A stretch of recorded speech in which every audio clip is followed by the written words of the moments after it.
As darkness cloaked Berlin in February 1933, an era was at the precipice of transformation. The Reichstag, centerpiece of German democracy, was ablaze under a sky darkened by smoke. It was within this fiery sanction that Adolf Hitler found his opportunity to fortify his nascent power.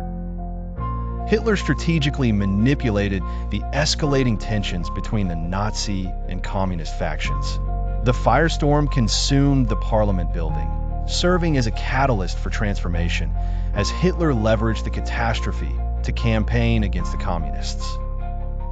Thousands of communists found themselves caught in the grasp of the Nazi regime, arrested amidst an atmosphere of hysteria and accusation, even before concrete findings emerged from the smoky ruins.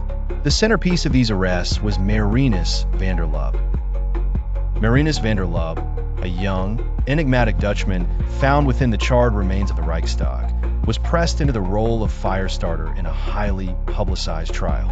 Despite his tenuous connections to communism, the Nazis used him as a scapegoat. The trial, under the gaze of a world watching in shocked disbelief, was a theatrical spectacle. Marinus and his co-defendants, facing charges built more on political necessity than evidence, maintained their innocence in a courtroom echoing Nazi ideologies. Archived recordings allowed for a reconstruction of the trial's proceedings, laid bare for future generations.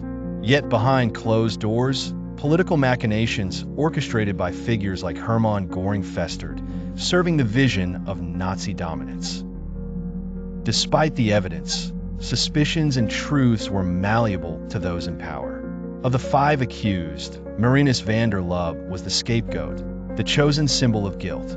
The others walked free into a world no longer safe, lingering in shadows of uncertainty. Even as the fire in the Reichstag faded to embers, it inflamed a Nazi propaganda machine, bolstered by rituals of fear designed to subjugate a nation. Hitler seized upon this fear to entrench his influence, aligning public perception through propaganda. However, the communists refused to crumble in silence. Beyond German borders, they orchestrated new phases of denouncement, drawing international attention to the injustices of the trial.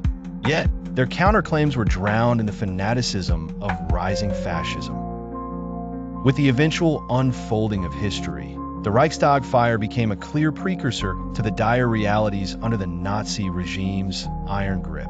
Hitler's consolidation of power, swift and severe after the fire, propelled Germany down a path of tyranny and conflict. Throughout decades and regimes, the true conspirators of the Reichstag fire remained elusive shadows in history's grand tapestry, leaving questions echoing through the annals of time.